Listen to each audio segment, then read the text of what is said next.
നമസ്കാരം. ലൈവ് വാർത്തയിലേക്ക് സ്വാഗതം. ഞാൻ പാർവതി. പ്രധാന വാർത്തകൾ. പത്തനാപുരത്ത് +1 വിദ്യാർത്ഥിനിയെ ആക്രമിച്ച സംഭവത്തിൽ പോലീസ് അന്വേഷണം തുടങ്ങി. പെൺകുട്ടി ആക്രമിക്കപ്പെട്ട സംഭവത്തിൽ ഫോറൻസിക് സംഘം തെളിവെടുപ്പ് നടത്തി. പെൺകുട്ടിയുടെ ട്യൂഷൻ ക്ലാസ്സിൽ നിന്ന് സംഘം ബ്ലേഡ് കണ്ടെത്തി. ആക്രമിക്കപ്പെട്ട പെൺകുട്ടിയുടെ അയൽവാസികളിൽ ചിലർക്ക് ഈ കുടുംബത്തോട് അസഹിഷ്ണുതയുള്ളതായി സൂചന. തങ്ങളുടെ വീട് സ്വന്തമാക്കാൻ അയൽവാസി ശ്രമം നടത്തിയതായി പെൺകുട്ടി. പത്തനാപുരം പുതുവലിൽ ഭക്ഷ്യവിഷബാധയെ തുടർന്ന് 7 തൊഴിലാളികൾ ആശുപത്രിയിൽ. തഴമേലിലെ കോൺഗ്രസ് സേവാദൾ പ്രവർത്തകരുടെ വീടുകളിൽ എക്സൈസ് സംഘം റെയ്ഡ് നടത്തിയതിനെതിരെ പ്രവർത്തകർ പ്രതിഷേധിച്ചു. വിശദമായ വാർത്തകളിലേക്ക്. പത്തനാപുരത്ത് +1 വിദ്യാർത്ഥിനിയെ ആക്രമിച്ച സംഭവത്തിൽ പോലീസ് അന്വേഷണം തുടങ്ങി. ഫോറൻസിക് സംഘവും തെളിവെടുത്തു. അതേസമയം തനിക്ക് നേരെയുണ്ടായ ഭീഷണി ചൂണ്ടിക്കാട്ടി പരാതി നൽകിയിട്ടും പോലീസ് നടപടിയെടുത്തില്ലെന്ന് പെൺകുട്ടിയും മാതാവും ആരോപിച്ചു. സിഐ ഗുരുതരമായ കൃത്യവിലോപം കാട്ടിയെന്നാണ് ആരോപണം. വ്യാഴാഴ്ച രാവിലെയാണ് ട്യൂഷൻ ക്ലാസ്സിലേക്ക് പോയ വിദ്യാർത്ഥിനിയുടെ മുഖത്ത് ദ്രാവകം തെളിച്ച് അജ്ഞാത സംഘം ആക്രമിക്കാൻ ശ്രമിച്ചത്. ശാരീരിക മാനസിക അസ്വാസ്ഥ്യം അനുഭവപ്പെട്ട കുട്ടിയെ പുനലൂർ താലൂക്ക് ആശുപത്രിയിൽ പ്രവേശിപ്പിച്ചിരിക്കുകയാണ്. വെള്ളിയാഴ്ച രാവിലെ ഫോറൻസിക് സംഘം പത്തനാപുരത്ത് സംഭവം നടന്ന സ്ഥലത്തും തുടർന്ന് ആശുപത്രിയിലുമെത്തി പരിശോധന നടത്തി. റൂറൽ എസ് പി എസ് സുരേന്ദ്രന്റെ നിർദ്ദേശപ്രകാരം പുനലൂർ ഡിവൈഎസ്പി NA ബൈജുവിന്റെ നേതൃത്വത്തിലാണ് അന്വേഷണം പുരോഗമിക്കുന്നത്. ഡിവൈഎസ്പി ആശുപത്രിയിലെത്തി തെളിവുകൾ ശേഖരിച്ചു. മുമ്പും ഇത്തരത്തിൽ ആക്രമണത്തിന് ഇരയായതായും യഥാസമയം പോലീസിൽ പരാതിപ്പെട്ടെങ്കിലും പോലീസ് നടപടി സ്വീകരിച്ചില്ലെന്നും ചികിത്സയിൽ കഴിയുന്ന വിദ്യാർത്ഥിനി പറഞ്ഞു. 2 ജൂണിനാണ് എന്നെ ട്യൂഷന് കൊണ്ടുപോയി ചേർത്തത്. പിറ്റേന്ന് ട്യൂസ്ഡേ തന്നെ ട്യൂഷൻ കഴിഞ്ഞ് 12:30 ഇറങ്ങിയപ്പം എൻ്റെ കൂടെ ഉണ്ടായിരുന്ന 2 കുട്ടികൾ പുറകിൽ നിന്ന് സംസാരിച്ചുകൊണ്ട് നിന്നപ്പോൾ ഞാൻ അവിടെ ഇറങ്ങാൻ തുടങ്ങിയപ്പം ഞാൻ ഇതുവരെ കണ്ടിട്ടില്ലാത്തൊരു കുട്ടി എൻ്റെ അടുത്ത് വന്ന് പറഞ്ഞു, ഇതേപോലെ ഓഫീസിൽ വിളിക്കുന്നു എന്ന് പറഞ്ഞു. അങ്ങനെ ഞാൻ ആ പിള്ളേരുടെ താഴെ നിൽക്കുക, ഓഫീസിലോട്ട് പോകാമെന്ന് പറഞ്ഞിട്ട് ഞാൻ ഓഫീസിലോട്ട് പോയി ചോദിച്ചു. എന്നെ വിളിച്ചോന്ന് ചോദിച്ചപ്പോൾ സാറില്ല എന്ന് പറഞ്ഞു. ഞാൻ മേളിലോട്ട് വരുന്നിട്ട് കൂടെ ഉണ്ടായിരുന്ന 2 പിള്ളേർ ടോയ്ലറ്റിലോട്ട് പോയി. മേളിലോട്ട് ചെന്ന് മാറി നിൽക്കാനും എൻ്റെ അടുത്ത് പറഞ്ഞു. ഞാനിപ്പോൾ മേളിലോട്ട് ചെന്ന് നിന്ന് കഴിഞ്ഞിട്ട് അടുത്തോട്ട് നോക്കിയപ്പോൾ എൻ്റെ അടുത്ത് വന്ന ഒരാൾ നിന്നു.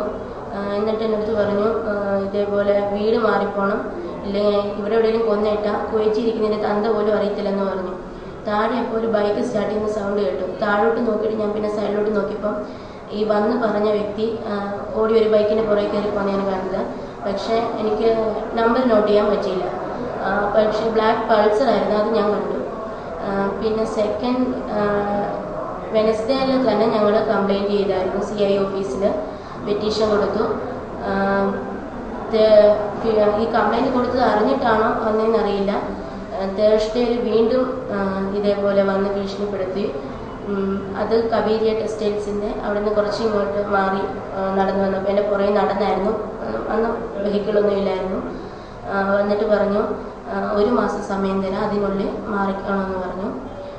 അതും ഞങ്ങൾ വിളിച്ച് കംപ്ലയിൻറ്റ് ചെയ്ത് ഞങ്ങൾ ഓൺ ദ സ്പോട്ടിൽ തന്നെ എല്ലാം CI അറിയിക്കുന്നുണ്ടായിരുന്നു. ശനിയാഴ്ച ഞാനാണെങ്കിൽ ട്യൂഷന് ഇങ്ങോട്ട് പോകാൻ നേരത്ത് ക്ലാസ്സിലോട്ട് കയറുന്നതിന് മുമ്പ് ആ ബൈക്ക് പാസ് ചെയ്ത് പോകുന്നത് കണ്ടു. നമ്പർ ഞാനപ്പോൾ നോട്ട് ചെയ്തായിരുന്നു. അത് ക്ലാസ്സിൽ ചെന്നിട്ട് ഒരു ബുക്കിൽ എഴുതി വെച്ചു. എന്നിട്ട് 10 o'clock വരെയായിരുന്നു അന്ന് ട്യൂഷൻ. 10:15 ആയെന്ന് തോന്നുന്നു. അപ്പം പ്രൈവറ്റ് സ്റ്റാൻഡിൽ വെച്ച് വീണ്ടും ഈ സെയിം ബൈക്ക് തന്നെ പാസ് ചെയ്യുന്നതും 2 വട്ടം എൻ്റെ അടുത്ത് നിന്ന് സംസാരിച്ച ആൾ തന്നെയായിരുന്നു ഓടിച്ചിരുന്നത്. അതുകൊണ്ട് ഐഡൻറ്റിഫൈ ചെയ്യാൻ പറ്റുന്ന എളുപ്പമായിരുന്നു.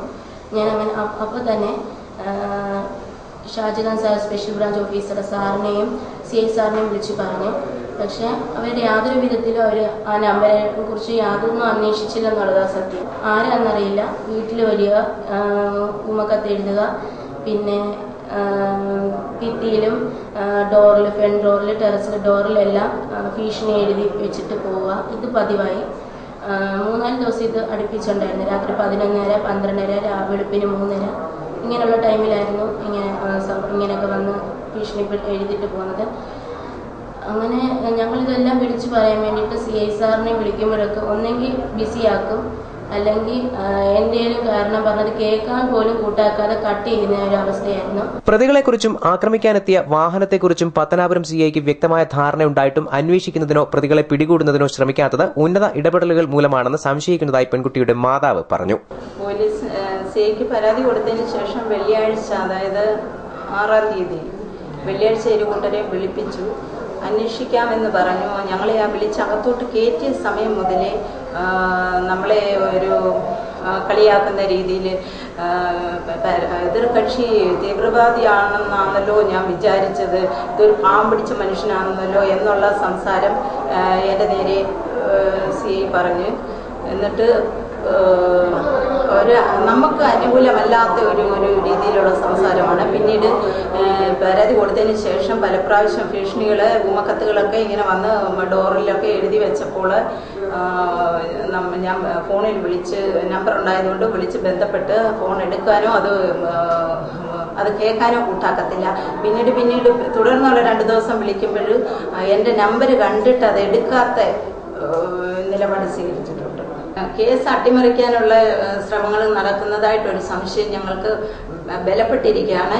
ഒരു മാതാവ് എന്ന നിലയിൽ ഇതെനിക്ക് നീതി കിട്ടിയേ പറ്റൂ. പത്തനാപുരം പോലീസിന്റെ കൃത്യവിലോപമാണ് സംഭവം ഇത്ര വഷളാകാൻ കാരണമെന്നും വിഷയം CIയോട് നേരിട്ട് അവതരിപ്പിച്ചിട്ടും ശക്തമായ നിലപാട് സ്വീകരിച്ചില്ലെന്നും ജില്ലാ പഞ്ചായത്ത് അംഗം അഡ്വക്കേറ്റ് സി സഞ്ജയ് ഖാൻ ആരോപിച്ചു. പോലീസ് പത്തനാപുരം CI നടപടികളൊന്നും എടുക്കുന്നില്ല എന്ന് പറഞ്ഞുകൊണ്ട് എന്നോട് ബന്ധപ്പെടുകയും കുട്ടിയുടെ ബന്ധുക്കൾ ബന്ധപ്പെട്ടതിന്റെ അടിസ്ഥാനത്തിൽ ഞാൻ പത്തനാപുരം CIയായി ബന്ധപ്പെട്ടു. CIയോട് ഈ കുട്ടിയെ ശല്യം ചെയ്യാൻ വന്ന പയ്യന്മാർ സഞ്ചരിച്ചിരുന്ന ബൈക്കിന്റെ നമ്പർ ഉൾപ്പെടെ ഞാൻ പറഞ്ഞു കൊടുത്തതാണ്. അന്നേരം അദ്ദേഹം പറഞ്ഞത് ഈ നമ്പറിന്റെ അടിസ്ഥാനത്തിൽ RTO ഓഫീസിൽ പറഞ്ഞിട്ടുണ്ട്, നമ്പറിലെ ആരാണോ ഇതിന്റെ ഉടമസ്ഥർ എന്നറിയുന്നതിന് വേണ്ടി ഡീറ്റെയിൽസ് എടുക്കാൻ കൊടുത്തിട്ടുണ്ടെന്നാണ്. പക്ഷേ ഡീറ്റെയിൽസ് എടുക്കുകയോ അതിന്റെ അനന്തര നടപടികൾ സ്വീകരിക്കുകയോ ചെയ്യാത്തതിന്റെ ഫലമാണ് ഇന്നലെ ഈ പെൺകുട്ടി ആക്രമണത്തിന് ഇരയായത് എന്നാണ് എനിക്ക് പറയാനുള്ളത്. CI വൻ അനാസ്ഥയാണ് ഇക്കാര്യത്തിൽ നടത്തിയിട്ടുള്ളത്. അദ്ദേഹത്തോട് ഇത്രയധികം സംഭവങ്ങൾ ഉണ്ടാകും എന്ന് ഞാൻ മെനഞ്ഞാന്ന് തന്നെ പറഞ്ഞിട്ടുള്ളതാണ്. പക്ഷേ യാതൊരു വിധമായ നടപടികളും എടുക്കാൻ അദ്ദേഹം തയ്യാറായിട്ടില്ല. ഒരുപക്ഷെ CI തയ്യാറായിരുന്നെങ്കിൽ ഈ പ്രതികളെ പിടിക്കുവാൻ, അന്ന് നടത്തിയ പ്രശ്നങ്ങളിലെ പ്രതികളെ പിടിക്കുവാൻ CI തയ്യാറായിരുന്നുവെങ്കിൽ ഈ സംഭവം തന്നെ നമുക്ക് ഒഴിവാക്കാൻ കഴിയുമായിരുന്നു. News bureau, Punalur. പത്തനാപുരത്ത് ആക്രമിക്കപ്പെട്ട പെൺകുട്ടിയുടെ അയൽവാസികളിൽ ചിലർക്ക് ഈ കുടുംബത്തോട് അസഹിഷ്ണുതയുള്ളതായി സൂചന. പെൺകുട്ടിയുടെ വീട് സ്വന്തമാക്കാൻ അയൽവാസി ശ്രമം നടത്തിയതായി പെൺകുട്ടി പറയുന്നു. പെൺകുട്ടി താമസിക്കുന്ന പ്രദേശത്ത് അടുത്തിടെ ഈ കുടുംബത്തിനെതിരെ ഉടലെടുത്ത ചില അസഹിഷ്ണുതകളാണ് പ്രശ്നത്തിന് വഴിവെച്ചതെന്ന സൂചനകളാണ് ലഭിക്കുന്നത്. പെൺകുട്ടിയും കുടുംബവും വീടൊഴിഞ്ഞു പോകണം എന്ന നിലയ്ക്കാണ് ഭീഷണികൾ ഉണ്ടായതെന്ന് പെൺകുട്ടിയുടെ സംഭാഷണത്തിൽ നിന്ന് വ്യക്തമാണ്. ഇവരുമായി ചിലർക്ക് തർക്കങ്ങളുള്ളതായും സംഭാഷണത്തിൽ നിന്ന് വ്യക്തമാകുന്നു. ഇവരിൽ ചിലരെ പോലീസ് സ്റ്റേഷനിൽ വിളിച്ച് ഒത്തുതീർപ്പ് നടത്താൻ ശ്രമിക്കുന്നതിനിടെ CI ആക്ഷേപിച്ചതായാണ് പെൺകുട്ടിയുടെ മാതാവും പരാതിപ്പെട്ടത്. 5 വർഷം. ഈ 5 വർഷത്തിന് ശേഷം ഇങ്ങനെ ഒരു ആക്രമണം ഉണ്ടാവാൻ തുടങ്ങിയിട്ട് എത്ര വർഷമായി? അതിപ്പോ ഒരാഴ്ച കഴിഞ്ഞതേ ഉള്ളൂ. എന്തെങ്കിലും പ്രത്യേക കാരണമുണ്ടോ? അയൽ വീട്ടുകാരുമായിട്ട് എന്തെങ്കിലും ശത്രുതയോ അങ്ങനെ എന്തെങ്കിലും ഉണ്ടോ? ഞങ്ങൾ ആരുമായിട്ട് ഒരു ശത്രുതയില്ല, ആരും ഇതുവരെ ഇങ്ങനെ വരില്ല. പക്ഷെ ഇങ്ങനെ നേരിട്ട് ഇപ്പൊ ആദ്യമായിട്ടാണ് ഭീഷണിപ്പെടുത്തുന്നത്. ഞങ്ങൾ വീട് വെച്ച് താമസിക്കാൻ തുടങ്ങിയത് പിന്നെ അയൽവക്കക്കാരൊന്നും ഞങ്ങളോട് അങ്ങനെ സഹകരിക്കാൻ വരത്തില്ല. പ്രാർത്ഥന കഴിഞ്ഞ് പോയ പാസ്റ്ററിനെ ഇവിടെ ഇത് നടക്കത്തില്ലെന്നും പറഞ്ഞുകൊണ്ട് അപ്പുറത്തെ വീട്ടിലെ തുളസി മാമൻ കൈ ഓങ്ങിക്കൊണ്ട് ചെന്നായിരുന്നു ചീത്തയും വിളിച്ചുകൊണ്ട്. ഞങ്ങളോട് കൂടെ അപ്പുറത്തെ വീട്ടിലെ തുളസി മാമൻ ചോദിക്കുമായിരുന്നു, പപ്പ വന്നിട്ട് വീട് ഇഷ്ടപ്പെട്ടില്ലെങ്കിൽ കൊടുത്തിട്ട് പോകും. അങ്ങനെ ചോദിക്കുമായിരുന്നു. ആ ഒരു ഡൗട്ടിന്റെ പുറത്താണ് ഞങ്ങൾ അങ്ങനെ കംപ്ലൈന്റ് ചെയ്തത്. News bureau, Punalur. പത്തനാപുരത്ത് പെൺകുട്ടി ആക്രമിക്കപ്പെട്ട സംഭവത്തിൽ ഫോറൻസിക് സംഘം തെളിവെടുപ്പ് നടത്തി. പെൺകുട്ടിയുടെ ട്യൂഷൻ ക്ലാസ്സിൽ നിന്നും സംഘം ബ്ലേഡ് കണ്ടെത്തി. ഇതോടെ സംഭവത്തിൽ ദുരൂഹതയേറി. ട്യൂഷൻ ക്ലാസ്സിലേക്ക് പോകും വഴി വിദ്യാർത്ഥിനിയെ മുഖത്ത് വിഷദ്രാവകം തളിച്ച ശേഷം കൈത്തണ്ടയിൽ മുറിവേൽപ്പിച്ചതായാണ് പരാതി. പെൺകുട്ടി ഇപ്പോൾ പുനലൂർ താലൂക്ക് ആശുപത്രിയിൽ ചികിത്സയിലാണ്. സംഭവത്തിന്റെ ഗൌരവം കണക്കിലെടുത്ത് റൂറൽ SP S സുരേന്ദ്രന്റെ നേതൃത്വത്തിലുള്ള പോലീസ് സംഘമാണ് അന്വേഷണം നടത്തുന്നത്. പെൺകുട്ടി ആക്രമിക്കപ്പെട്ടതായി പറയുന്ന സംഭവത്തിൽ അസ്വാഭാവികതയും ദുരൂഹതയും പ്രകടമായ പശ്ചാത്തലത്തിൽ ഫോറൻസിക് സംഘം കുട്ടി പഠിക്കുന്ന സമാന്തര വിദ്യാഭ്യാസ സ്ഥാപനത്തിൽ പരിശോധന നടത്തി. കൊല്ലം പോലീസ് സയന്റിഫിക് ലാബിലെയും കൊട്ടാരക്കര റൂറൽ ഫിംഗർ പ്രിന്റ് ഡിപ്പാർട്ട്മെന്റിലെയും ശാസ്ത്രീയ അന്വേഷണ ഉദ്യോഗസ്ഥരുടെ നേതൃത്വത്തിലാണ് സ്വകാര്യ വിദ്യാലയത്തിൽ പരിശോധന നടത്തിയത്. പെൺകുട്ടി ആക്രമിക്കപ്പെട്ട സംഭവം വിവാദമായതോടെ കഴിഞ്ഞ ദിവസം പത്തനാപുരം CI വേലായുധൻ നായരുടെ നേതൃത്വത്തിലുള്ള പോലീസ് സംഘം കുട്ടി പഠിക്കുന്ന ട്യൂഷൻ സെന്ററിലെത്തി ക്ലാസ് മുറി പൂട്ടി പോലീസ് കാവൽ ഏർപ്പെടുത്തിയിരുന്നു. തുടർന്ന് ശാസ്ത്രീയ അന്വേഷണ സംഘം ക്ലാസ് മുറി തുറന്ന് പരിശോധന നടത്തിയപ്പോഴാണ് ഇവിടെ നിന്ന് രക്തം പുരണ്ട ബ്ലേഡ് കണ്ടെടുത്തത്. വിദഗ്ധ സംഘത്തിന്റെ പരിശോധനയിൽ പെൺകുട്ടിയുടെ ക്ലാസ് മുറിയിൽ നിന്ന് രക്തം പുരണ്ട ബ്ലേഡ് കണ്ടെത്തിയതോടെ അന്വേഷണം പുതിയ വഴിത്തിരിവിലേക്ക് നീങ്ങുകയാണ്. അതേസമയം ശാസ്ത്രീയ അന്വേഷണ സംഘത്തിന്റെ പഠന റിപ്പോർട്ട് പുറത്തുവന്നതിന് ശേഷമേ സംഭവത്തെക്കുറിച്ച് കൂടുതൽ പ്രതികരിക്കാൻ കഴിയൂ എന്ന് അന്വേഷണ ഉദ്യോഗസ്ഥർ പറഞ്ഞു. ബ്ലേഡ് കിട്ടിയിട്ടുണ്ട്. ആ ബ്ലേഡ് എടുത്ത് നമ്മൾ ലബോറട്ടറി പരിശോധനയ്ക്ക് അയക്കുന്നു. അവരാണ്ട് സാഹചര്യം അന്വേഷിക്കും. ആ ബ്ലേഡിൽ എന്തെങ്കിലും കണ്ടൻസ് ഉണ്ടെങ്കിൽ അത് അന്വേഷിക്കും. അത് ലാബിൽ അയച്ച് പരിശോധിക്കും. പുനലൂർ ഡിവൈഎസ്പി എൻ.എ. ബൈജുവിന്റെ നേതൃത്വത്തിലുള്ള സംഘത്തിനാണ് കേസന്വേഷണത്തിന്റെ ചുമതല. സംഭവത്തിന്റെ പശ്ചാത്തലത്തിൽ പെൺകുട്ടിയുടെ അയൽവാസികളായ ചില യുവാക്കളെ പോലീസ് അകാരണമായി പീഡിപ്പിക്കുകയാണെന്നും ആരോപണമുണ്ട്. അന്വേഷണ ഉദ്യോഗസ്ഥനായ ഡിവൈഎസ്പി എൻ.എ. ബൈജു പെൺകുട്ടിയുടെ മാലൂർ കരിമ്പാലൂരിലുള്ള വീട്ടിലെത്തി കുടുംബാംഗങ്ങളോടും വിവരങ്ങൾ ചോദിച്ചറിഞ്ഞു. വീടിന്റെ ടെറസിലും മുറികളിലുമെല്ലാം പരിശോധന നടത്തിയ പോലീസ് സംഘം പെൺകുട്ടിയുടെ പഠനമുറിയിൽ ഏറെ നേരം പരിശോധന നടത്തി. ബുക്കുകളും പുസ്തകങ്ങളും ഉൾപ്പെടെ മുറിയിലുള്ള എല്ലാ സാധനങ്ങളും സസൂക്ഷ്മം പരിശോധിച്ചു. മുറിയിൽ പെൺകുട്ടി സൂക്ഷിച്ചിരുന്ന ചില വസ്തുക്കൾ കൂടുതൽ അന്വേഷണത്തിനായി പോലീസ് ഡിവൈഎസ്പി ഓഫീസിലേക്ക് കൊണ്ടുപോയി. വീടിനുള്ളിലെ പരിശോധനയ്ക്ക് ശേഷം പുറത്തിറങ്ങിയ പോലീസ് സംഘം അയൽവാസികളോടും വാർഡ് മെമ്പറോടും കാര്യങ്ങൾ ചോദിച്ചറിഞ്ഞു. പെൺകുട്ടിയുടെ കുടുംബത്തിന് നേരെ പലതവണ ഭീഷണിയുണ്ടായതായി ആരോപിച്ച് ഇവർ പത്തനാപുരം പോലീസിൽ പരാതി നൽകിയിരുന്നു. പട്ടാപ്പകൽ പട്ടണമധ്യത്തിൽ പെൺകുട്ടി ആക്രമിക്കപ്പെട്ട സംഭവം അതീവ ഗൌരവത്തോടെയാണ് കാണുന്നതെന്ന് ഡിവൈഎസ്പി എൻ.എ. ബൈജു പറഞ്ഞു. പത്തനാപുരം ടൗണിൽ ഒരു പെൺകുട്ടി ആക്രമിക്കപ്പെടുക എന്നുള്ള വളരെ ഗൗരവമുള്ള വിഷയമാണ്. ആ രീതിയിൽ തന്നെ ഞങ്ങൾ അന്വേഷണം തുടർന്നുകൊണ്ട് പോവുകയാണ്. നേരത്തെ അയൽവാസികളായിട്ട് തർക്കമുണ്ടെന്ന് പറയുന്നു. അപ്പോൾ ആ വിഷയവും ആക്രമിക്കാനുള്ള സാഹചര്യവും ഒക്കെ അന്വേഷിച്ചുകൊണ്ടിരിക്കുകയാണ്. പെൺകുട്ടി പഠിക്കാൻ പോകാത്ത സാഹചര്യങ്ങൾ പലതുമുണ്ട്. അപ്പോൾ ആ പഠിക്കാൻ പോകാത്ത സാഹചര്യങ്ങളും ഇൻസ്റ്റിറ്റ്യൂട്ടിലെ സാഹചര്യങ്ങളും വീട്ടിലെ സാഹചര്യങ്ങളും മറ്റ് ശല്യപ്പെടുത്തുന്ന ആ ഒരു സാഹചര്യം എല്ലാം അന്വേഷിച്ചുകൊണ്ടിരിക്കുകയാണ്. കുട്ടി ഇപ്പോഴും ഹോസ്പിറ്റലിൽ അഡ്മിറ്റാണ്. ഗുരുതരാവസ്ഥയൊന്നുമല്ല, എങ്കിലും കുട്ടി മാനസികമായിട്ട് പെൺകുട്ടി വളരെ നിൽക്കുകയാണ്. അപ്പോൾ വിശദമായിട്ട് അന്വേഷിച്ചുകൊണ്ടിരിക്കുകയാണ്.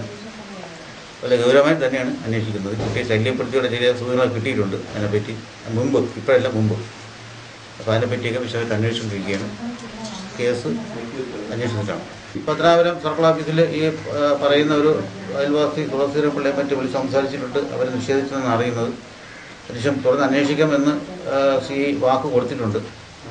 പിന്നെ അന്വേഷണം ഉണ്ടായില്ല എന്നറിയുന്നത്. ആ പരാതിയെപ്പറ്റി അന്വേഷണം കൂടി ഈ കേസ് ഉൾപ്പെടുത്തി അന്വേഷിച്ചു വരികയാണ്. അതിൽ വീഴ്ച സംഭവിച്ചതായിട്ട് ഇതുവരെ അന്വേഷണത്തിലാണ്. വീഴ്ച ഉണ്ടെങ്കിൽ അത് ആ രീതിയിൽ നടപടി റിപ്പോർട്ട് ചെയ്യുന്നു. അജ്ഞാത സംഘം മുഖത്ത് വിഷദ്രാവകം തളിച്ച ശേഷം കൈ കീറിമുറിച്ചതായുള്ള പെൺകുട്ടിയുടെ വെളിപ്പെടുത്തലും പെൺകുട്ടി പഠിക്കുന്ന വിദ്യാലയത്തിലെ ക്ലാസ് മുറിയിൽ നിന്ന് രക്തം പുരണ്ട ബ്ലേഡ് കണ്ടെടുത്തതും ചേർത്ത് വായിക്കുമ്പോൾ ഏറെ വിവാദമായ സംഭവം പുതിയ വഴിത്തിരിവിലേക്ക് നീങ്ങുകയാണെന്ന് ഉറപ്പായി. News bureau, Pathanapuram.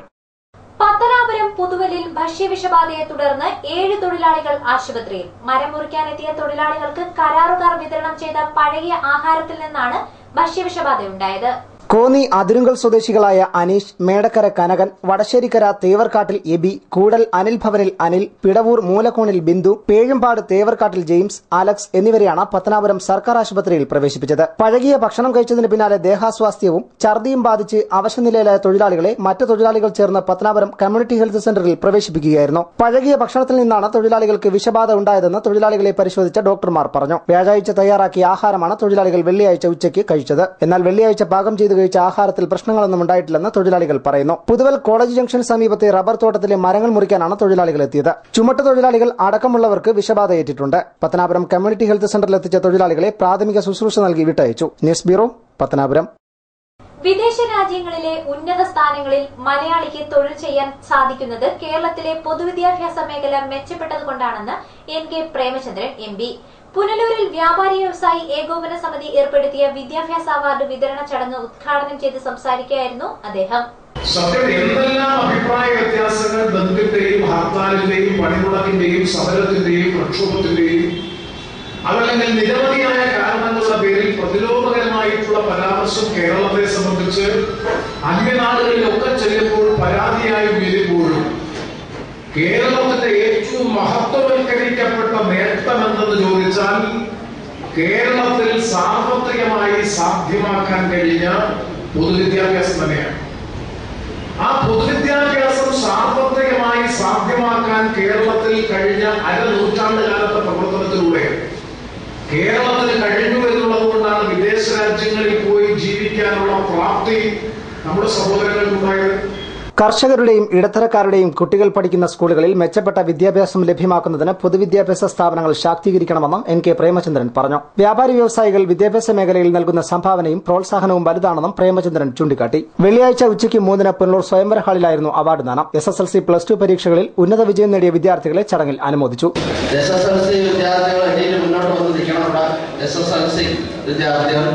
Punalur MLA advocate K. Raju, നഗരസഭാ അധ്യക്ഷ രാധാമണി വിജയാനന്ദ്, വ്യാപാരി വ്യവസായി ഏകോപന സമിതി കൊല്ലം ജില്ലാ പ്രസിഡന്റ് S. ദേവരാജൻ, പത്തനാപുരം താലൂക്ക് സമാജം മാനേജർ N. മഹേശൻ, താലൂക്ക് സമാജം president NP John, professor P. Krishnankutty, B. Mohandas, Edamulakkal Gopalakrishnan തുടങ്ങിയവർ ആശംസകൾ അർപ്പിച്ചു. വ്യാപാരി വ്യവസായി ഏരിയ പ്രസിഡന്റ് S. നൌഷറുദ്ദീൻ ചടങ്ങിൽ അധ്യക്ഷനായിരുന്നു. General secretary PC. കുര്യാക്കോസ് സ്വാഗതം പറഞ്ഞു. News bureau, Punalur. തഴമേലിലെ കോൺഗ്രസ് സേവാദൾ പ്രവർത്തകരുടെ വീടുകളിൽ എക്സൈസ് സംഘം റെയ്ഡ് നടത്തിയതിനെതിരെ പ്രവർത്തകർ പ്രതിഷേധിച്ചു. പുനലൂരിലെ എക്സൈസ് സർക്കിൾ ഇൻസ്പെക്ടർ ഓഫീസിലേക്ക് പ്രവർത്തകർ മാർച്ചും ധർണയും സംഘടിപ്പിച്ചു. പ്രാദേശിക കോൺഗ്രസ് നേതാക്കളുടെയും സേവാദൾ പ്രവർത്തകരുടെയും വീടുകളിൽ റെയ്ഡ് നടത്തി കുടുംബ ബന്ധങ്ങൾ തകർക്കാൻ പുനലൂർ എക്സൈസ് ശ്രമിച്ചാൽ കോൺഗ്രസ് പ്രവർത്തകർ അടങ്ങിയിരിക്കില്ലെന്നും ഇത്തരം തെമ്മാടിത്തങ്ങൾ കാട്ടുന്ന ഉദ്യോഗസ്ഥരെ വച്ചുപൊറുപ്പിക്കില്ലെന്നും KPCC സെക്രട്ടറി ചാമക്കാല ജ്യോതികുമാർ പറഞ്ഞു. കോൺഗ്രസ് സേവാദൾ പ്രവർത്തകർ പുനലൂർ എക്സൈസ് സർക്കിൾ ഓഫീസിലേക്ക് നടത്തിയ മാർച്ച് ഉദ്ഘാടനം ചെയ്ത് സംസാരിക്കുകയായിരുന്നു അദ്ദേഹം. വ്യക്തിപരമായി തേജോവധം ചെയ്യുന്ന രീതിയിൽ, സമൂഹത്തിൽ അവർക്ക് അവമതിപ്പുണ്ടാക്കുന്ന രീതിയിൽ യാതൊരു കാരണവുമില്ലാതെ അടിസ്ഥാനപരമായി 1% പോലും വസ്തുതകൾക്ക് നിരക്കാത്ത കാരണങ്ങൾ നിരത്തിക്കൊണ്ട് അവരുടെ വീടുകളിലേക്ക് അതിക്രമിച്ചു കയറി അവരെ മോശക്കാരായി ചിത്രീകരിക്കാൻ വേണ്ടി മാത്രം നടത്തിയ എക്സൈസ് സംഘത്തിന്റെ റെയ്ഡിനെതിരെയാണ് ഞങ്ങൾ ഇന്നിവിടെ പ്രതിഷേധിക്കുന്നത്. അതുപോലെ സിനിമാ സ്റ്റൈലിൽ അതിക്രമിച്ച് കടന്ന് ഭീകരാന്തരീക്ഷം സൃഷ്ടിച്ച് ആ പ്രദേശത്തുകാരുടെ ഇടയിൽ കോൺഗ്രസിനും പ്രത്യേകിച്ച് ഈ 3 കുടുംബങ്ങൾക്കും അവരുടെ സുഹൃത്തുക്കൾക്കും ബന്ധുക്കൾക്കുമൊക്കെ ബുദ്ധിമുട്ടുണ്ടാക്കുന്ന രീതിയിൽ എക്സൈസ് സർക്കിൾ ഇൻസ്പെക്ടർ ശ്രീ താജുദ്ദീന്റെ നേതൃത്വത്തിൽ നടത്തിയ ഈ വിളയാട്ടം പാർട്ടി ഗൗരവമായി എടുക്കുന്നു എന്ന് മാത്രമാണ് എനിക്ക് ആമുഖമായി ഇതിനെക്കുറിച്ച് പറയുവാനുള്ളത്.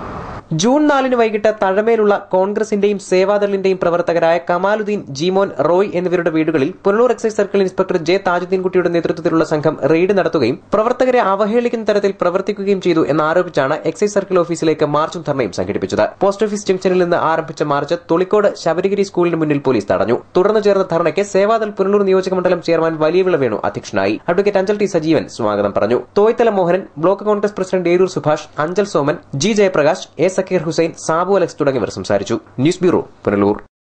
കിഴക്കൻ മേഖലയിലെ ഹൈസ്കൂളുകളുടെ നിലവാരം വിലയിരുത്തുന്നതിന്റെ ഭാഗമായി കൊല്ലം ജില്ലാ പഞ്ചായത്ത് പ്രസിഡന്റ് എസ് ജയമോഹൻ ഒറ്റക്കൽ സർക്കാർ ഹയർ സെക്കൻഡറി സ്കൂൾ സന്ദർശിച്ചു. SSLC പരീക്ഷയിൽ കൊല്ലം ജില്ല സംസ്ഥാന ശരാശരിയേക്കാൾ പിന്നിലായ പശ്ചാത്തലത്തിലായിരുന്നു സന്ദർശനം. ഇക്കഴിഞ്ഞ SSLC പരീക്ഷയിൽ ജില്ലയിൽ ഏറ്റവും കുറവ് വിജയശതമാനം രേഖപ്പെടുത്തിയത് ജില്ലാ പഞ്ചായത്തിന്റെ കുളത്തൂപ്പുഴ ഡിവിഷനിലെ സ്കൂളുകളിലായിരുന്നു. ഈ സാഹചര്യത്തിലാണ് കുളത്തൂപ്പുഴ മേഖലയിലെ സ്കൂളുകളിൽ ജില്ലാ പഞ്ചായത്ത് പ്രസിഡന്റ് എസ് ജയമോഹൻ സന്ദർശനം നടത്തിയത്. ഒറ്റക്കൽ സർക്കാർ HSSൽ-എത്തിയ അദ്ദേഹം അധ്യാപകരുടെയും PTA അംഗങ്ങളുടെയും പ്രത്യേക യോഗത്തിൽ പങ്കെടുത്തു. ഇത്രയധികം തുക നമ്മൾ ചെലവഴിക്കുമ്പോൾ നമ്മുടെ ആഡിറ്റ് റിപ്പോർട്ടുകളിൽ വർഷങ്ങളായി വന്നുകൊണ്ടിരിക്കുന്ന ഒരു പരാമർശം, നമ്മൾ ഇത്രയും തുക ചെലവാക്കി ഇത്രയധികം പ്രോജക്റ്റുകൾ വിദ്യാഭ്യാസ മേഖലയ്ക്ക് വയ്ക്കുകയും ചെയ്യുന്നത് ഗുണകരമായി പ്രതിഫലിച്ച് കാണുന്നില്ല എന്നുള്ളതാണ് എല്ലാ ആഡിറ്റ് റിപ്പോർട്ടുകളിലും നമ്മുടെ ജില്ലയെക്കുറിച്ച്, വിദ്യാഭ്യാസ മേഖലയെക്കുറിച്ചുള്ള ഒരു പരാമർശം. SSLC റിസൾട്ട് നമ്മൾ പരിശോധിക്കപ്പെട്ടപ്പോൾ നമ്മുടെ ജില്ല ഇപ്പോഴും എത്രാം സ്ഥാനത്താണെന്നാണ്? നമ്മളിപ്പോഴും നിൽക്കുന്നത് 11ാം സ്ഥാനത്താണ്. 11ാം സ്ഥാനത്ത് നമ്മൾ നിൽക്കുന്നതെന്ന് പറയുമ്പോൾ 250 കുട്ടികൾ കൂടി നമ്മുടെ ജില്ലയിൽ ജയിച്ചിരുന്നുവെങ്കിൽ സ്റ്റേറ്റ് ശരാശരിയുടെ മുകളിൽ നമ്മൾ വരുമായിരുന്നു. വരും വർഷങ്ങളിൽ ഉന്നത വിജയം കരസ്ഥമാക്കുന്നതിനാവശ്യമായ നിർദ്ദേശങ്ങൾ അദ്ദേഹം നൽകി. വിദ്യാഭ്യാസ മേഖലയ്ക്കായി ഏറ്റവും അധികം തുക ചെലവഴിക്കുന്ന ജില്ല കൊല്ലമാണെന്നും സ്കൂൾ തുറപ്പിനോടനുബന്ധിച്ച് 6 കോടി രൂപ ചെലവഴിച്ചതായും അദ്ദേഹം ചൂണ്ടിക്കാട്ടി. ജില്ലാ പഞ്ചായത്ത് പ്രസിഡന്റിനൊപ്പം ജില്ലാ പഞ്ചായത്ത് അംഗം SE സഞ്ജയ് ഖാനും സ്കൂളിൽ സന്ദർശനത്തിനെത്തിയിരുന്നു. ഒറ്റക്കൽ സർക്കാർ higher secondary school principal S Beena, school headmaster S റഹീം, PTA president S Bahuleyan, school management സമിതി ചെയർമാൻ N ദാമോദരൻ പിള്ള തുടങ്ങിയവർ യോഗത്തിൽ പങ്കെടുത്തു. News bureau, Aryankavu. Nedumpara TCNM സർക്കാർ ഹൈസ്കൂളിൽ സർക്കാർ വക ITI സ്ഥാപിക്കുന്നതിന് നടപടി സ്വീകരിക്കുമെന്ന് ആര്യങ്കാവ് ഗ്രാമപഞ്ചായത്ത് വൈസ് പ്രസിഡന്റ് മാമ്പഴത്തറ സലീം പറഞ്ഞു. നെടുമ്പാറയിൽ ITI സ്ഥാപിക്കുന്നതിന് ആര്യങ്കാവ് ഗ്രാമപഞ്ചായത്തും കൊല്ലം ജില്ലാ പഞ്ചായത്തും സംസ്ഥാന സർക്കാരിൽ സമ്മർദ്ദം ചെലുത്തുമെന്ന് മാമ്പഴത്തറ സലീം പറഞ്ഞു. ധാരാളം തൊഴിലാളികൾ അധിവസിക്കുന്ന ഈ മേഖലയിൽ ഒരു ഗവൺമെന്റ് ITI സ്ഥാപിക്കാൻ വേണ്ടിയുള്ള നടപടി പഞ്ചായത്തും അവരുടെ പഞ്ചായത്തും എല്ലാം ബന്ധപ്പെട്ടുകൊണ്ട് ഗവൺമെന്റിൽ ബന്ധപ്പെടുന്നതിനും അതിനാവശ്യമായ നടപടികൾ അടിയന്തരമായി സ്വീകരിക്കുമെന്നാണ് പറയാനുള്ളത്. ഇവിടെ ITI സ്ഥാപിച്ചാൽ കുളത്തൂപ്പുഴ, ആര്യങ്കാവ്, തെന്മല ഗ്രാമപഞ്ചായത്തുകളിലെ സാധാരണക്കാർക്ക് പ്രയോജനകരമാകുമെന്ന് മാമ്പഴത്തറ സലീം ചൂണ്ടിക്കാട്ടി. ഇവിടിപ്പം ഈ സ്കൂളിൽ കുട്ടികളുടെ എണ്ണം കുറവാണ്. വളരെയധികം കുട്ടികളുണ്ടായിരുന്ന ഈ സ്ഥാപനത്തിൽ ഒരു തൊഴിലധിഷ്ഠിത വിദ്യാഭ്യാസ സ്ഥാപനം കൊണ്ടുവരാനുള്ള എല്ലാ അടിസ്ഥാന സൗകര്യങ്ങളും ഉണ്ട്. ധാരാളം കെട്ടിടങ്ങൾ, സ്ഥല സൗകര്യങ്ങൾ എല്ലാം ഉള്ള ഈ പ്രദേശത്ത് തെമ്മല, ആര്യങ്കാവ്, കുളത്തൂപ്പുഴ ഉൾപ്പെടെ ഉള്ള ഈ കിഴക്കൻ മേഖലയിൽ ഒരു ഗവൺമെന്റ് ITI വന്നാൽ അത് സാധാരണക്കാരായ ആളുകളുടെ മക്കളെ പഠിപ്പിക്കാൻ വലിയ സഹായകരമായിരിക്കും. News bureau, Aryankavu. Nedumpara TCNM സർക്കാർ ഹൈസ്കൂളിൽ നവീകരണം പൂർത്തിയാക്കിയ ഓഡിറ്റോറിയം തുറന്നു നൽകി. ജില്ലാ പഞ്ചായത്തിന്റെ വികസന ഫണ്ടിൽ നിന്നും 10 ലക്ഷം രൂപ ചെലവഴിച്ചാണ് ഓഡിറ്റോറിയം പുതുക്കി നിർമ്മിച്ചത്. ജില്ലാ പഞ്ചായത്ത് അംഗം എസ് സി സഞ്ജയ് ഖാന്റെ അധ്യക്ഷതയിൽ ചേർന്ന യോഗത്തിൽ കൊല്ലം ജില്ലാ പഞ്ചായത്ത് പ്രസിഡന്റ് എസ് ജയമോഹൻ ഓഡിറ്റോറിയത്തിന്റെ ഉദ്ഘാടന കർമ്മം നിർവഹിച്ചു.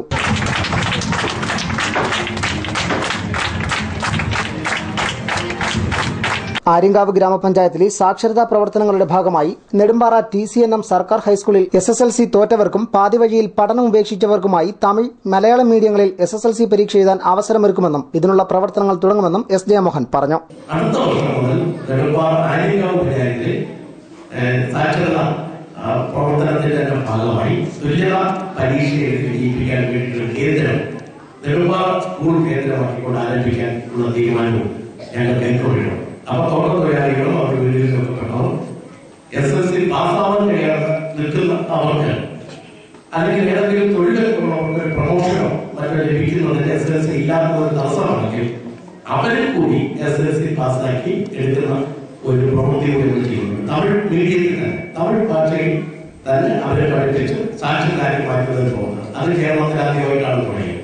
നമ്മുടെ കേരളത്തിലാകുമ്പോൾ നമ്മുടെ മാതൃഭാഷ മലയാളമാണ്. മലയാളത്തിൽ എഴുതാനും വായിക്കാനും പഠിപ്പിക്കുന്ന ജോലിയാണ് ചെയ്തുകൊണ്ടിരുന്നതെങ്കിൽ തമിഴ്നാട്ടിൽ നിന്ന് വന്ന അവർക്ക് അവരുടെ മാതൃഭാഷയിൽ സാക്ഷരതായി മാറാൻ കഴിയുന്ന പ്രവൃത്തിയാണ് നമ്മൾ നടപ്പിലാക്കിക്കൊണ്ടിരിക്കുന്നത്. Aryankavu gramapanchayat president B Ayyammal, vice president Mampazhathara Saleem, ward member Bindu Gopalakrishnan, പൂർവ്വ വിദ്യാർത്ഥി സമിതി secretary advocate PB Animon, school head master K Nagarajan, PTA president Shaji P Babu തുടങ്ങിയവർ പങ്കെടുത്തു. News bureau, Aryankavu. പ്രധാന വാർത്തകൾ ഒരിക്കൽ കൂടി. പത്തനാപുരത്ത് +1 വിദ്യാർത്ഥിനിയെ ആക്രമിച്ച സംഭവത്തിൽ പോലീസ് അന്വേഷണം തുടങ്ങി. പെൺകുട്ടി ആക്രമിക്കപ്പെട്ട സംഭവത്തിൽ ഫോറൻസിക് സംഘം തെളിവെടുപ്പ് നടത്തി. പെൺകുട്ടിയുടെ ട്യൂഷൻ ക്ലാസ്സിൽ നിന്ന് സംഘം ബ്ലേഡ് കണ്ടെത്തി. ആക്രമിക്കപ്പെട്ട പെൺകുട്ടിയുടെ അയൽവാസികളിൽ ചിലർക്ക് ഈ കുടുംബത്തോട് അസഹിഷ്ണുതയുള്ളതായി സൂചന. തങ്ങളുടെ വീട് സ്വന്തമാക്കാൻ അയൽവാസി ശ്രമം നടത്തിയതായി പെൺകുട്ടി. പത്തനാപുരം പുതുവലിൽ ഭക്ഷ്യവിഷബാധയെ തുടർന്ന് 7 തൊഴിലാളികൾ ആശുപത്രിയിൽ. തഴമേലിലെ കോൺഗ്രസ് സേവാദൾ പ്രവർത്തകരുടെ വീടുകളിൽ എക്സൈസ് സംഘം റെയ്ഡ് നടത്തിയതിനെതിരെ പ്രവർത്തകർ പ്രതിഷേധിച്ചു. ഇതോടെ വാർത്തകൾ സമാപിക്കുന്നു. കൂടുതൽ വാർത്തകൾക്കും ദൃശ്യങ്ങൾക്കും www.livevarta.com സന്ദർശിക്കുക. നമസ്കാരം.